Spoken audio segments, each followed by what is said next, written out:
got an email from Mr. Harper. Oh my god, it's a message! Jacob, look at this! What does it mean? It's a T to an A. What does that mean? 19, 18, 20, 21. 21 divided by 3, it's groups of 7. Or groups of 3. That's called a codon. Oh.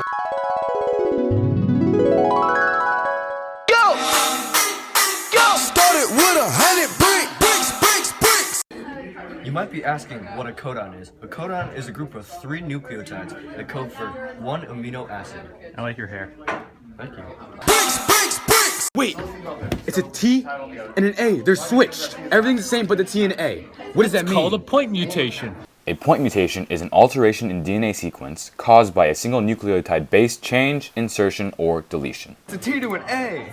What does it mean though? Jacob, we need the lemon juice. We need to bake it. We need to...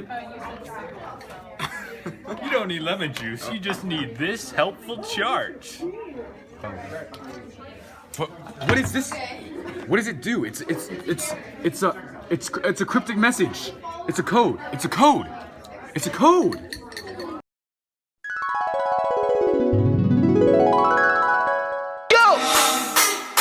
Started with 100 bricks. This is the codon wheel that you can use to determine the amino acids.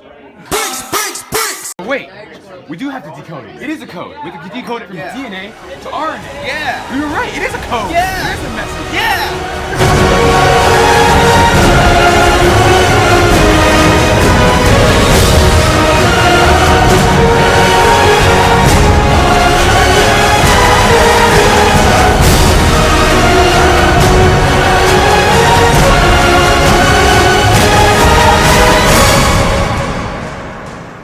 Okay, let's get to work. Yeah, good idea.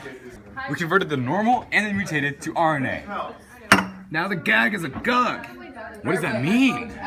I don't know. To the chart. Wait.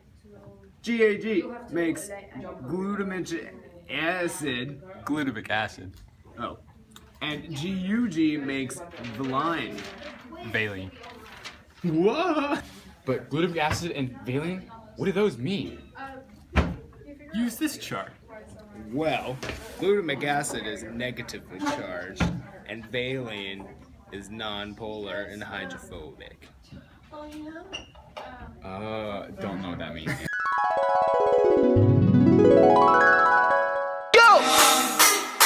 Started with 100 bricks. I'm Dr. Professor Bryant Yao, and I'm here to talk to you about glutamic acid. It's a hydroneutral molecule, which means that it does not attract water. Or repel it. Or repel it. Alright, so valine, however, is hydrophobic. This means it is chemically unstable around water. In order for it to be happy, it needs to attract other molecules like it. Whoa, another email from Mr. Harper. What does it mean? Started with 100 bricks. Hello! In this special edition of Brain Time with Bryant, CJ Wright will be taking over and will be explaining how the point mutation that Larry found can alter the shape of hemoglobin molecules. This leads to further health complications down the road. We would have shown you Larry miraculously finding the clue that would enlighten him about what hemoglobin is, but our production manager, Grant Sefker, lost the footage. Hemoglobin is the protein molecule in red blood cells that carries oxygen from the lungs to the body's tissue and returns carbon dioxide from the tissues back to the lungs. In fact, each red blood cell contains 280 million hemoglobin molecules. Each red blood cell, 280 million hemoglobin molecules. That's a lot. A lot. A lot. Okay, back to CJ. My arms here signify where the valine wants to attract other molecules just like it. These are like sticky spots. So when other molecules come in like this, they get hooked. And it just keeps happening until there's just a really long chain.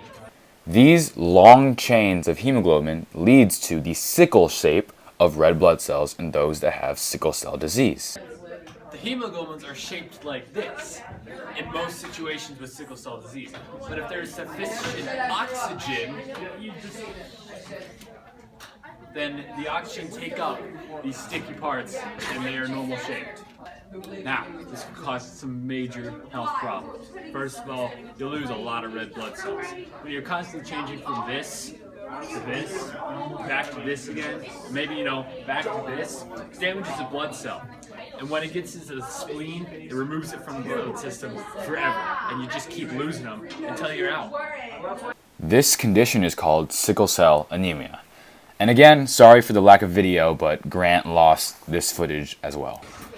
Second way that these blood cells can cause health problems is by causing sickle cell crises. This is when the shape and the entire cell causes a clog in the bloodstream.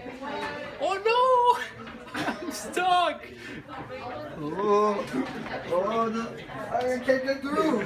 What's going on? I can't get through. Jacob, there are clues everywhere. We have to keep looking. I found a hole. Careful. Careful. It's just a computer, Larry. I'm gonna do it. I'm gonna do it. Do it.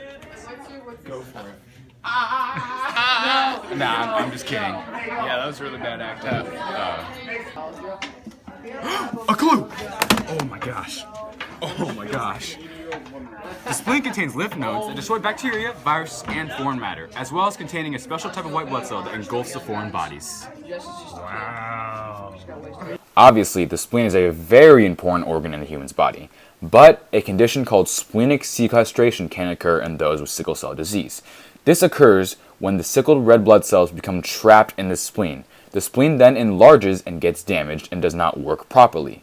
When the spleen doesn't work well, a person is more likely to have serious, life-threatening infections with certain types of bacteria. If my spleen can't fight infection, is Harper trying to tell me that I'm gonna die? Say goodbye to this. Dude, calm down. It's just a clue, bro. Just a clue. Dia de los Muertos. Yeah, what just happened? Dehydration makes the blood thicker. Jacob, I found a clue! What? What?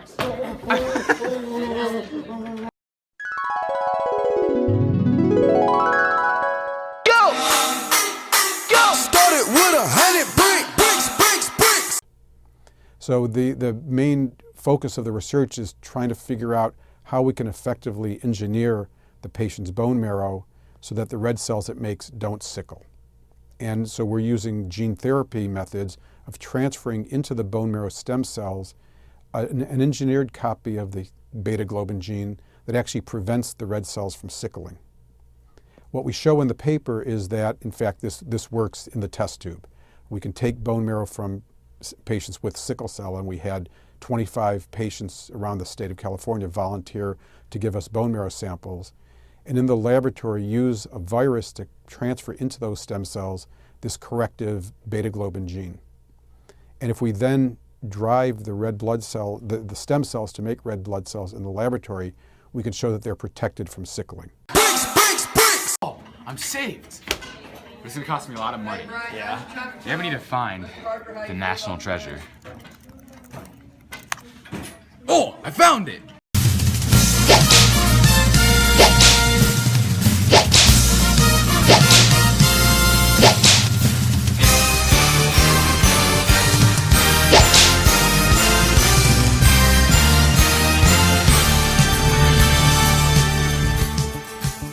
Okay, go.